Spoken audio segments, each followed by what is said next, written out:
Bienvenue sur Smart Capital. Aujourd'hui, nous allons décortiquer ensemble un univers qui peut sembler intimidant, mais qui est pourtant au cœur de notre économie, la bourse. Beaucoup la voient comme un monde complexe, réservé à une élite. Mais je vous promets qu'à la fin de cette vidéo, vous comprendrez non seulement comment elle fonctionne, mais aussi comment elle peut devenir l'un des leviers les plus puissants pour construire votre liberté financière. Alors, installez-vous confortablement. Prenez de quoi noter si besoin et découvrons ensemble comment faire en sorte que votre argent travaille enfin pour vous, et non l'inverse. Commençons par la base. Qu'est-ce que la bourse, concrètement? Imaginez un immense marché mondial, ouvert quasiment en continu. Sauf qu'au lieu d'y trouver des fruits, des légumes ou des vêtements, on y échange des parts d'entreprises. C'est avant tout un lieu de rencontre. D'un côté, vous avez des entreprises, des plus petites aux plus grandes multinationales, qui ont besoin de financement pour grandir, pour innover, pour recruter. De l'autre côté, vous avez des investisseurs, comme vous et moi, qui cherchent des opportunités pour faire fructifier leur épargne. Lorsque vous achetez une action, par exemple une action LVMH ou Apple, vous n'achetez pas juste un bout de papier virtuel. Vous devenez propriétaire d'une infime fraction de cette entreprise. Vous devenez un associé, et c'est là que la magie opère. Si cette entreprise se développe, si ses bénéfices augmentent, si elle conquiert de nouveaux marchés, sa valeur globale augmente. Et par conséquent, la valeur de votre petite part, votre action, augmente aussi. C'est le principe fondamental qui permet de créer de la richesse grâce à la bourse. Vous pariez sur le succès futur de l'économie et des entreprises qui la composent. Maintenant, la question que tout le monde se pose, pourquoi les prix varient-ils autant? Un jour tout est vert, le lendemain tout est rouge. Ces mouvements incessants, c'est ce qu'on appelle la volatilité. Et ils sont le reflet d'une multitude de facteurs. En premier lieu, il y a les résultats concrets de l'entreprise. Si elle annonce des bénéfices records, dépassant les attentes des analystes, la confiance des investisseurs grimpe en flèche et beaucoup veulent acheter l'action, ce qui fait monter son prix.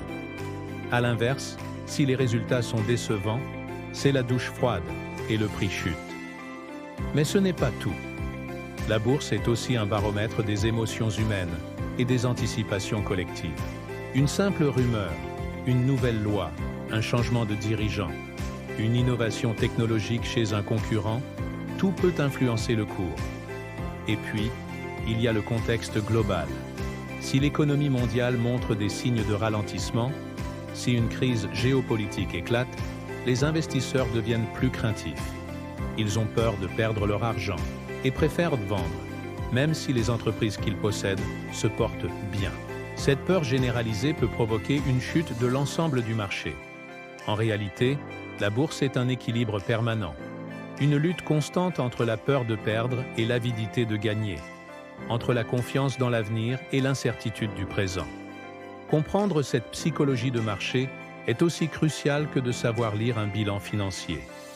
Quel est donc notre rôle, en tant qu'investisseur, dans cet écosystème? Il est essentiel de déconstruire un mythe tenace. Investir en bourse, ce n'est pas jouer au casino. Le casino, c'est un jeu à somme nulle, basé sur le hasard pur. La bourse, c'est participer à l'économie réelle.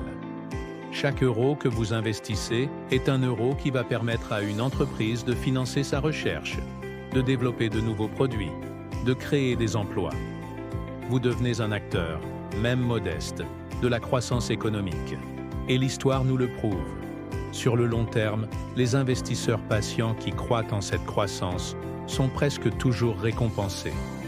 Les crises, les krachs, les paniques, il y en a eu des dizaines au cours du siècle dernier.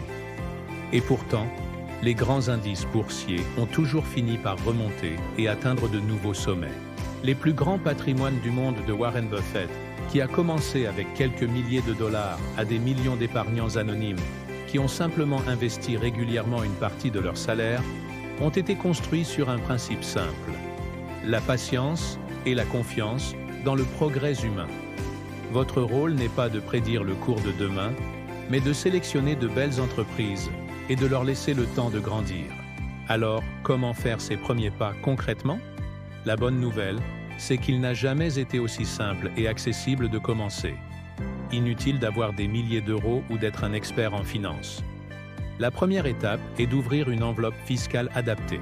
En France, les plus courantes sont le compte titres ordinaires, ou mieux encore, le plan d'épargne en action, le fameux PEA, qui offre des avantages fiscaux très intéressants après 5 ans.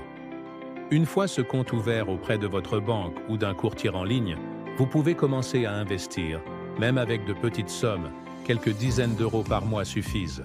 Vous pouvez acheter des actions d'entreprises individuelles que vous avez étudiées et en lesquelles vous croyez. Ou alors, pour une approche plus simple et diversifiée, vous pouvez opter pour des ETF, aussi appelés trackers.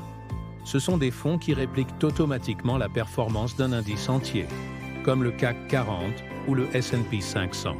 En achetant une seule part d'ETF, vous investissez d'un coup dans des centaines, voire des milliers d'entreprises. L'important, au début, n'est pas le montant, mais la régularité et la compréhension. Formez-vous, lisez, comprenez ce que vous achetez et gardez toujours à l'esprit votre horizon d'investissement, le long terme. Pour conclure, retenez bien ceci. La bourse n'est ni un jeu de hasard, ni une formule magique pour devenir riche du jour au lendemain. C'est un outil formidable de création de richesse, un moyen puissant de faire travailler votre argent pour vous et de participer à l'économie. Mais comme tout outil puissant, il doit être utilisé avec intelligence, discipline et patience. J'espère sincèrement que cette vidéo vous a aidé à démystifier le fonctionnement de la bourse et à y voir plus clair. Si c'est le cas et que vous souhaitez continuer à apprendre avec nous, pensez à vous abonner à Smart Capital et à activer la cloche pour ne manquer aucune de nos prochaines analyses. Merci de votre attention et souvenez-vous, la liberté financière commence toujours par la connaissance. À très bientôt.